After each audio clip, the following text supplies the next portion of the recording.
Terima kasih Anda masih bersama kami di Berita Palembang. Nah, bagi Anda yang baru saja bergabung, kami hadirkan kembali 3 berita utama hari ini.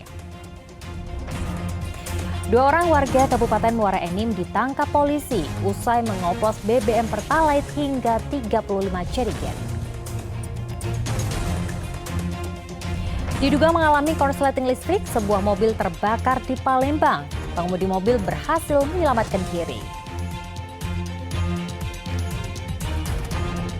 SMK Negeri 1 Ogan Komering Ulu gelar lomba tari dan tarik suara untuk meningkatkan kreativitas dan ciptakan kedekatan guru dan siswa.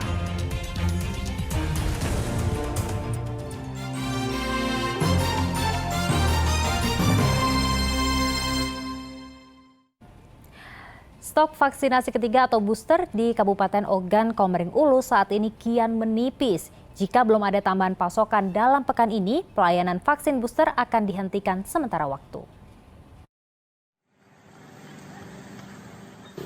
Dinas Kesehatan Kabupaten Ogan Komering Ulu memastikan stok vaksin booster di Kabupaten Ogan Komering Ulu saat ini kian menipis. Sejauh ini stok vaksin booster masih tersisa 10 vial atau 120 dosis. Jika dalam kurun 2 hari ke depan tidak mendapatkan pasokan, pelayanan vaksin booster di Kabupaten Ogan Komering Ulu akan dihentikan sementara waktu. Persediaan vaksin booster yang berada di Dinas Kesehatan Kabupaten Ogan Komering Ulu telah dibagikan ke seluruh puskesmas. Namun tingginya animo masyarakat untuk divaksin membuat stok vaksin booster cepat berkurang. Bahkan setiap harinya puskesmas melayani 50 hingga 100 orang warga yang ingin melakukan vaksin booster. Kita dari Dinas Kesehatan serta jajaran sebenarnya siap untuk melaksanakan vaksinasi itu. Hanya saja memang kendalanya yang utama saat ini memang ketersediaan vaksin yang memang sangat terbatas. Saat ini kita di Kabupaten Oku hanya ada sekitar 10 vial paling banyak ya. Mungkin bisa nyatakan hari ini selesai itu habis ya. Dinas Kesehatan Kabupaten Ogan Komering Ulu berharap permintaan tambahan vaksin booster dapat segera dikirim oleh Dinas Kesehatan Provinsi Sumatera Selatan. Dedi Ruansyah melaporkan dari Kabupaten Ogan Komering Ulu. Berita selanjutnya untuk Anda, ini ada Kapolda Sumatera Selatan yang mengunjungi pusat pelayanan publik di Polres Pali. Kunjungan Kapolda kali ini untuk memastikan semua pelayanan publik di Polres Pali berjalan sesuai dengan harapan. Langkah ini dilakukan untuk memberikan layanan yang maksimal kepada masyarakat di Kabupaten Pali. Kapolda Sumatera Selatan Irjen Rahmat Widodo mendatangi markas kepolisian Resor Pali untuk melihat langsung pelayanan publik yang ada di Polres Pali. Adapun pusat pelayanan publik yang dikunjungi kali ini adalah sentra pelayanan kepolisian terpadu, pelayanan pembuatan SKCK, dan pelayanan pembuatan SIM. Kunjungan ini untuk memastikan semua pelayanan publik di Polres Pali berjalan dengan lancar. Selain itu, situasi Kamtipmas di Kabupaten Pali dipastikan aman tanpa ada gesekan di tengah-tengah masyarakat. Saya ke Pali ini dalam rangkaian kunjungan saya ke beberapa Polres dan syukur alhamdulillah saya diterima dengan hangat oleh unsur Forkopimda Kabupaten Pali. Di sini saya melihat kekompakan yang sangat bagus dan saya yakin melalui kekompakan ini pelayanan kepada masyarakat, perlindungan keamanan pasti berjalan dengan baik di wilayah Kabupaten Pali. Saya ucapkan selamat kepada seluruh Forkopimda Pali, khususnya Bapak Kapolres dan seluruh staf. Kapolda berharap semua pelayanan publik berada di bawah Polda Sumatera Selatan dapat berjalan secara maksimal. Ini dilakukan untuk menjaga kepercayaan publik terhadap institusi kepolisian yang saat ini tengah menjadi sorotan masyarakat. Dedi Ruansyah melaporkan dari Kabupaten Pali. Sejumlah guru dan siswa SMK Negeri 1 Ogan Komering Ulu mengikuti lomba kreasi yang digelar di sekolah mereka. Langkah ini diharapkan mampu menjadi solusi mencegah terjadinya perundungan di sekolah sehingga sekolah menjadi tempat yang nyaman bagi para siswa. Lomba kreasi tari modern, tari tradisional, dan lomba tarik suara di Sekolah Menengah Kejuruan Negeri 1 Ogan Komering Ulu berlangsung begitu meriah. Para peserta lomba tidak hanya berasal dari siswa, namun juga guru ikut meramaikan lomba kali ini. Seakan tak mau kalah dengan para siswa, para guru tampil memukau di hadapan dewan juri. Meski di bawah terik matahari, tapi tidak melunturkan semangat dari para peserta.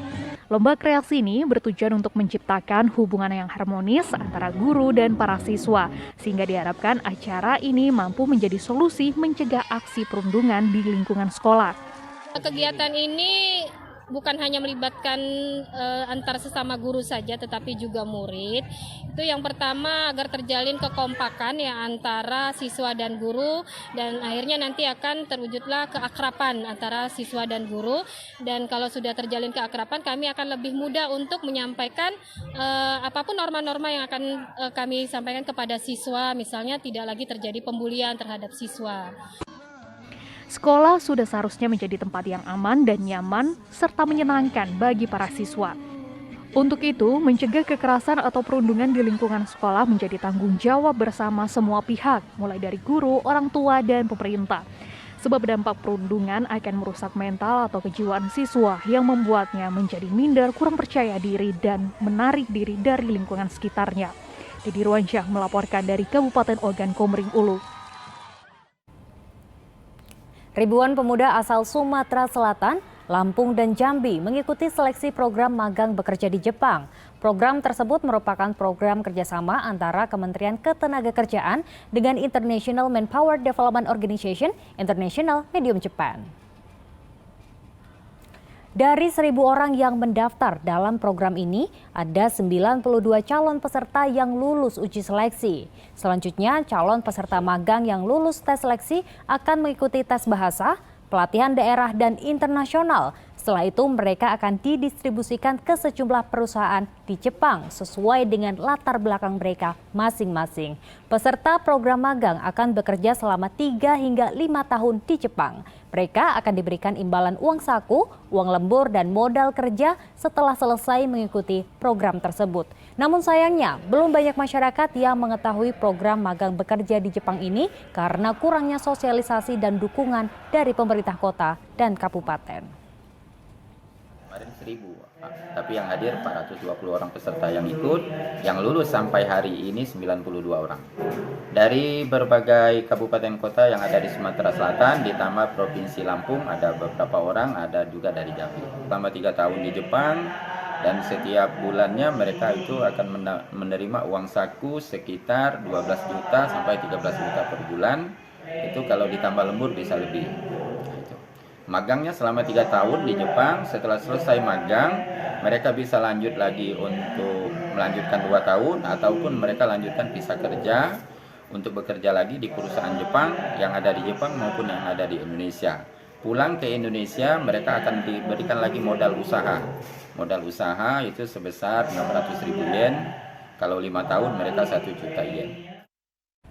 Seorang bocah di Kabupaten Ogan Komering Ulu Timur mengidap penyakit langka, atrofi atau pengecilan otak. Secara perlahan, kemampuan anak tersebut menurun dan hingga saat ini belum ditemukan obat untuk menyembuhkan penyakit atrofi. Di Desa Danurejo, Kecamatan BP Peliung, Kabupaten Ogan Komering Ulu Timur, Siva Nur Aulia, bocah 12 tahun pengidap penyakit atrofi atau pengecilan otak, tinggal bersama orang tuanya. Penyakit ini sudah diderita Siva sejak kelas 4 sekolah dasar. Sejak kecil kehidupan Siva seperti anak pada umumnya. Namun setelah divonis memiliki riwayat penyakit atrofi, kemampuan memori, fungsi intelijensia Siva secara perlahan menurun. Menurut orang tua Siva, hingga saat ini belum ditemukan obat untuk penyakit tersebut. Ngeluh capek gitu aja. Awalnya? Selanjutnya? Kita orang awam awal capek ya sekedar alternatif pijet sampai tahu-tahu berangsur-angsur hilang kemampuan dia. Jadi awalnya kemampuan anak ibu ini seperti layaknya anak biasa bu ya? Iya, sampai kelas 4 normal sekolah. Setelah itu ibu berusaha untuk mengobati kemana bu? Kita terakhir dirujuk sama pemerintah ke Palembang, sudah dihadirkan BPJS juga udah. Terus dari Palembang kita mau dirujuk ke Singapura waktu itu. Itu pun hanya sekedar cari tahu penyebabnya karena ini di dunia belum ada obatnya. Untuk membantu meringankan beban keluarga, Kejaksaan Negeri Ogan Komering Ulu Timur berkunjung ke rumah Siva untuk memberikan bantuan berupa kursi roda, alat bantu jalan, sembako, dan uang tunai. Baik dari Persaja maupun dari Kecamatan Adiaksa Dharma Karim daerah Oku Timur berinisiatif untuk menjenguk dan memberikan sedikit bantuan dalam rangka tali kasih dan kepedulian kami terhadap sosial yang ada di sekitar kami. Harapan kami, meskipun bantuan kami tidak seberapa, harapan kami dapat meringankan beban dari pihak orang tuanya. Di sisi lain, orang tua Siva berharap agar putri sulungnya dapat segera sembuh dan kembali bisa beraktivitas normal. Dedi Irwansyah melaporkan dari Kabupaten Ogan Komering Ulu Timur. Ya, laporan tersebut sekaligus mengakhiri berita Palembang hari ini. Saya Dara Parawita mengucapkan terima kasih atas perhatian dan kebersamaan Anda. Selamat beraktivitas dan sampai jumpa.